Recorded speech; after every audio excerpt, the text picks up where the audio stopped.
มังเอิญสมดีฮอดอ้าวสวัสดีทุกคนครับไก่เราเตยเยอะงอนกลึงเชียกระต่ายนะหมูไม้หมูกิโลผ่ายบอได้รานแล้วก็นะมีกลึงวอยในตะตีมีรานนะแล้วก็หมดเตามันก็ปลายนะมาเราเตยเยอะเต่าๆนะหมึกกระดองครับเพื่อนๆตัวละโลครึ่งนะครับตัวใหญ่มากครับไม่รู้กินหมดหรือเปล่านะคงจะกินไม่หมดหรอกมากินด้วยกันครับแล้วก็มีผักแกล้มมานิดหน่อยครับไก่ต่อที่กลึงเชียกับมูจอนะนุกแรกกุยชีที่พันเดอร์ไลเดอร์แชร์กับมาต่อเรานะมาครับเพื่อนๆน้ำจิ้มก็แบบเข้มข้นมากครับแฟนทำให้เหมือนเดิมครับเนี่ยใส่แก้วมาเลยครับ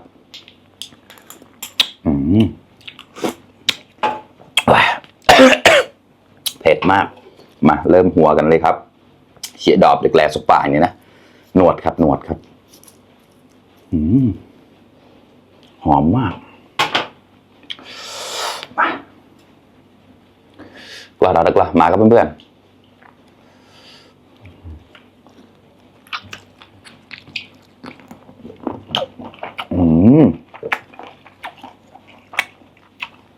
หวานมากดาดหมดแล้ว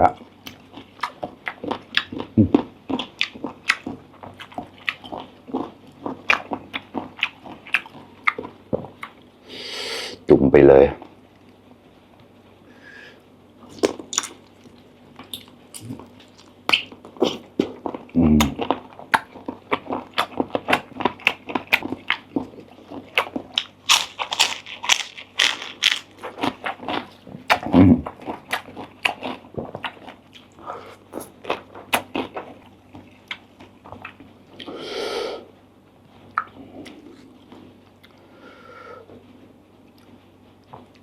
มาครับเพื่อนๆคำโตๆ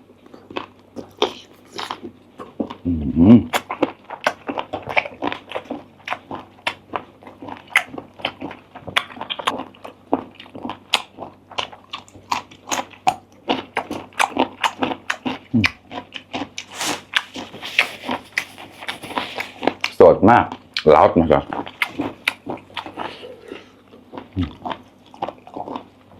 ได้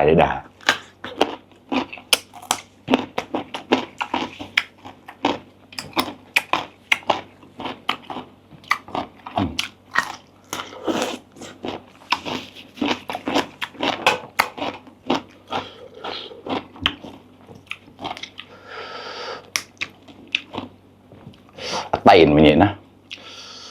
ขออนุญาตตัดแบบนี้เลยครับร้อยผมหน่อยนี้มาเฉียดเด็กคลองกลายเนี่ยกลาแล้วมาครับมากินด้วยกันกับเพื่อนๆชิมจอดได้เยอะ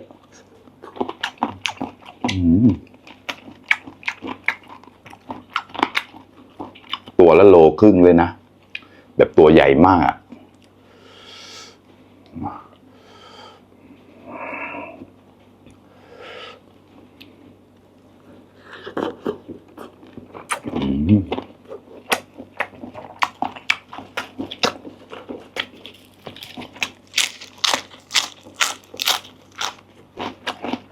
ผักกรอบ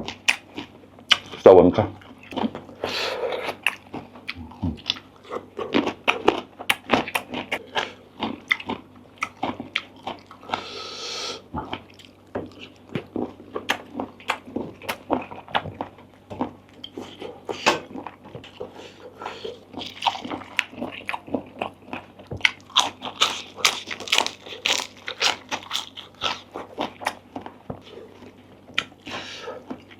เนี่ยหมดแต่ละ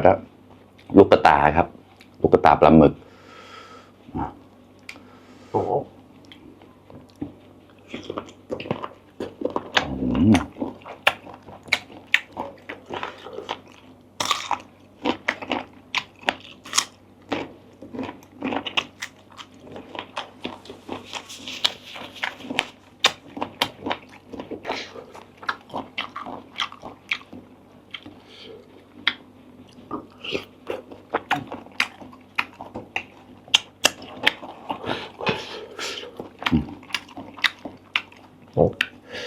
ครึ่งหนึ่งก่อน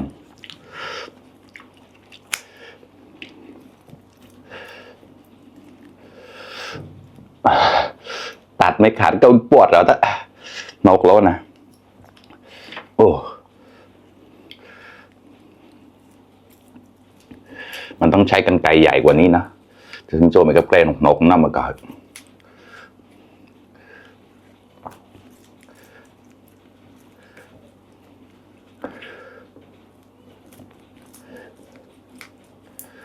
มาครับเพื่อนๆกินไปด้วยกันกระดาษกระเชียอิงกำเจาะ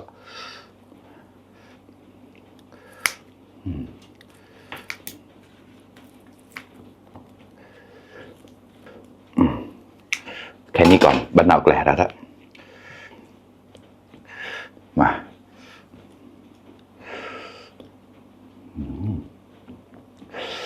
มาเผ็ดๆเราถ้า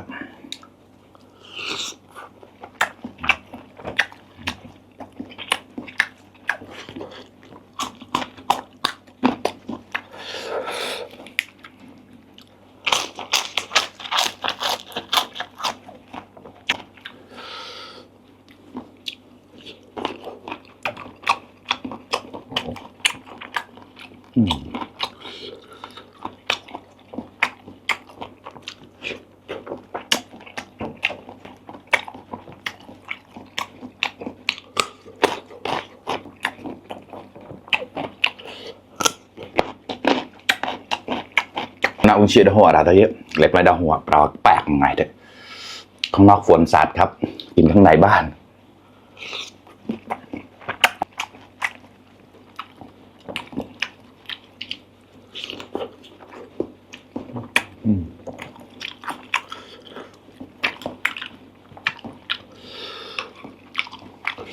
บ้าหรือเปล่า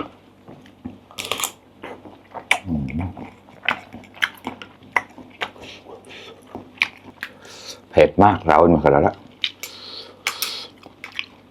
แต่รสชาติดีมากครับมา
มาครับเพื่อนๆกล้าแล้วกล้า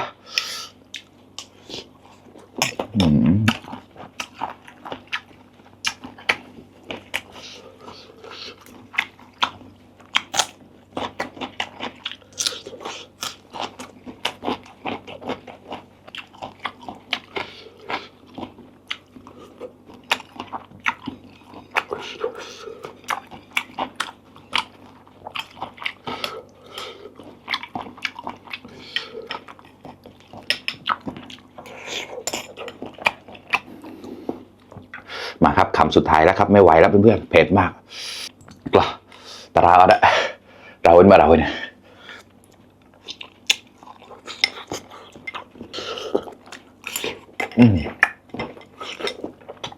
ได้หมดแปร